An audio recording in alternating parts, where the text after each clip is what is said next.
We're back to looking at Star Trek DS9 with the episode Looking for Pamak in all the wrong places.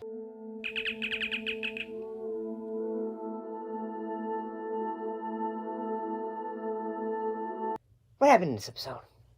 Well, in this episode, Worf becomes infatuated with Grilka, who, but is unable to pursue her as a role of his daughter among Klingons.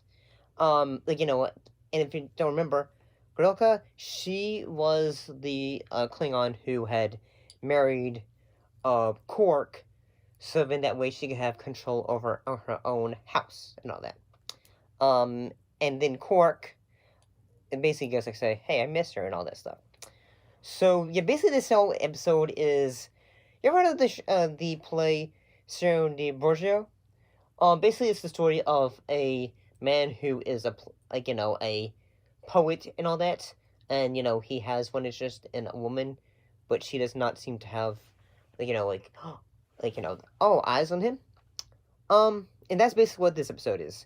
Worf is trying to is interested in her, but it can't be obtained anyway. One side story that happens in this episode is in that, yes, Kira is still pregnant, so, the O'Briens, they seem to be getting a little bit too much, because at one point, she's just trying to, say, okay, I need a break, because, it seems O'Brien has become a bit, okay, O'Brien basically tells, Dr. Bashir, well, I'm worried about her because, remember, she's carrying, O'Brien's child. And then Kiko basically eventually say, no, you are going with her on a trip to Bajor, and all that. And then eventually goes say, no, I'm not doing this. I'm not gonna stay with her in which basically in a place that's very romantic. No. So then basically she goes say, okay, I pretend that you had tried to talk to me, but it didn't go well. So, I can kind of see why, say some reviewers have mixed feelings about this episode. In that, the idea of having the story of Cyril Dubois in this episode kind of makes sense. It was suggested by Michael Dorn, who plays Worf. I will say that, suddenly, say, okay, Quark is interested in her and all that.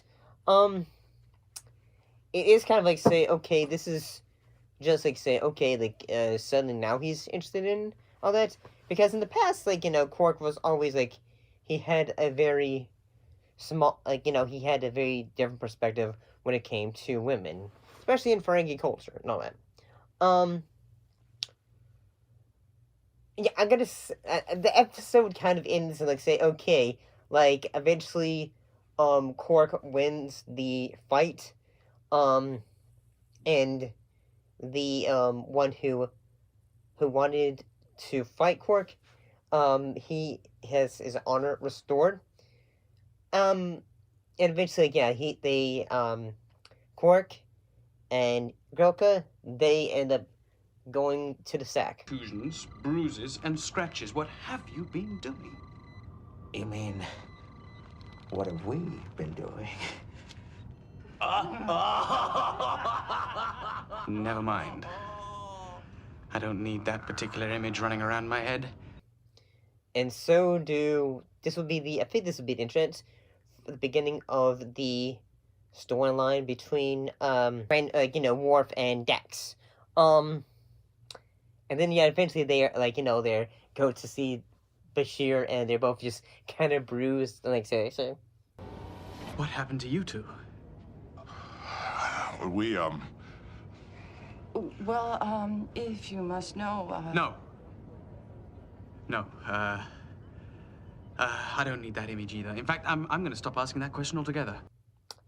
So what is going on with, what kind of things do Klingons do? what's their Kama Sutra like? Yeah.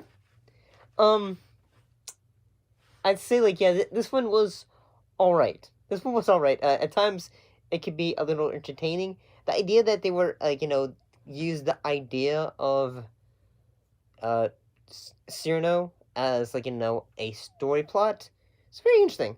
Mostly because like say yeah like sometimes Trek will use story elements like this for a story, and sometimes they work.